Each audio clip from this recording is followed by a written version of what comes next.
Hi everyone, চলে এসেছি দেখো নিজের একটুখানি মেকওভার করতে। আর সেটা তোমার সাথে শেয়ার করো না, সেটা কি হতে পারে? আর এইখানে আমি চলে এসেছি আজকে একটু আমার চুলটা কাটাবো বলে। এবারে চুলের কোনো ট্রিটমেন্ট আমি করাইনি, তো চুলটা একটুখানি না কাটলে মুখটা কেমন যেন লাগছে। তো তার জন্য চলে এসেছি সিটি কাট স্যালনে, এটা রয়েছে শ্বেতপুকুরে। আর এখান থেকেই ভেবেছি যে চুলটা কাটাবো। আর এই দাদার হাতের কাজ কিন্তু খুবই সুন্দর, দেখতেই পাচ্ছ। আমাকে একটু পরে এত সুন্দর চুলটা কেটে দেবে, সে আর বলার মতো না। কার কার এরকম ফ্যাসিনেট রয়েছে চুলের প্রতি? আমার যেহেতু কার্লি হেয়ার, ওই জন্য আমি একটুখানি কদিন পর পরই চুলের কিছু ট্রিটমেন্ট করাই। তো এবারে ভাবলাম যে আর কিছু করাবো না, একটুখানি চুলটা কাটিং করি।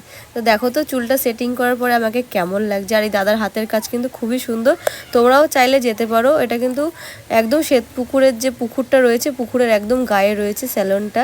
আর এই হচ্ছে আমার ফাইনাল লুক। কেমন হয়েছে অবশ্যই জানিও। দেখা হচ্ছে খুব তাড়াতাড়ি নতুন একটা ইন্টারেস্টিং ব্লগে। বাই।